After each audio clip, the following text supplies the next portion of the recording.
Assalamualaikum warahmatullahi wabarakatuh. Saya akan menceritakan tentang pahlawan favorit saya, yaitu adalah Sutomo atau lebih dikenal dengan Bung Tomo. Simak kisahnya ya. Kita kerap mendengar jargon merdeka atau mati.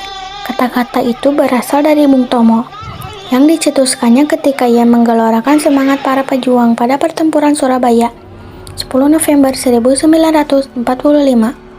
Momen yang kala kita kenang sebagai Hari Pahlawan. Inilah kisah Bung Tomo. Sutomo atau yang lebih dikenal dengan Bung Tomo adalah seorang nasionalis yang ingin mati-matian membela tanah airnya. Ia tak hanya tokoh dalam perang melawan penjajah. Pemuda kelahiran Surabaya 3 Oktober 1920 ini pernah menjadi jurnalis dan aktif dalam kelompok politik dan sosial. Sutomo tumbuh di keluarga yang menghargai pendidikan. Di rumahnya, Sutomo kecil sudah kerap menyatakan pendapat dan bicara terus terang. Sayangnya, pada usia 12 tahun, ia tidak melanjutkan pendidikan di Mir Gebreit Leger Onderwijs atau MULO. Pendidikan setara sekolah menengah pertama lantaran dampak depresi yang melanda dunia saat itu. Ia lantas bekerja kecil-kecilan. Sutomo belakangan ini belajar di Hugir Burgers School atau HBS secara korespondensi. Meski begitu, ia tidak secara resmi lulus dari sekolah ini. Pendidikan Sutomo banyak dipengaruhi pendidikan informal di Kepanduan Bangsa Indonesia atau KBI. Lewat filsafat kepanduan inilah ia menempa kesadaran nasionalisnya. Di Kepanduan, Sutomo cukup berprestasi. Pada usia 17 tahun, ia jadi tersohor ketika didapuk menjadi orang kedua di Hindia Belanda yang mencapai peringkat Pandu Garuda. Kepiawaiannya dalam berbahasa dan kecemerlangan gagasannya menuntutnya untuk memilih jalur jurnalistik sebagai bidang pekerjaannya sejak usia 18-25. Ia terlibat di berbagai media seperti Ekspres dan kantor berita Antara. Orasi pertempuran Surabaya tentu kini ia paling dikenal karena perannya dalam pertempuran Surabaya pada Oktober dan November 1945. Waktu itu pada masa-masa setelah proklamasi kemerdekaan, suasana di Surabaya mencekam setelah Jepang menyerah kepada sekutu.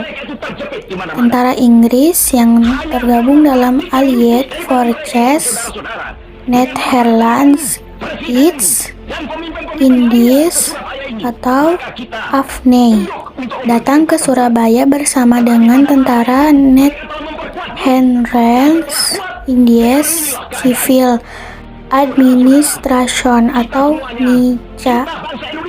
Misi tentara sekutu ini adalah melucuti tentara Jepang dan memulangkan mereka ke negaranya. Namun, diam-diam mereka juga punya niat mengembalikan Indonesia sebagai jajahan pemerintah Belanda. Sesuatu yang membuat berang rakyat Indonesia di Surabaya. Sebagai bangsa yang sudah menyatakan diri merdeka, harga diri rakyat Indonesia di Surabaya seolah terinjak-injak ketika pada 18 September 1945 Belanda mengibarkan bendera negaranya di Hotel Yamato.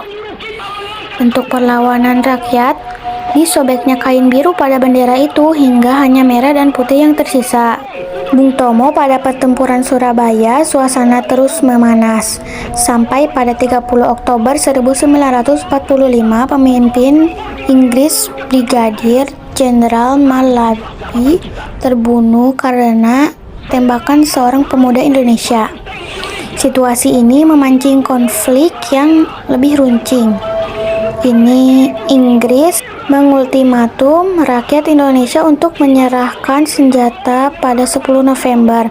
Tetapi ini ditanggapi lagi dengan perlawanan.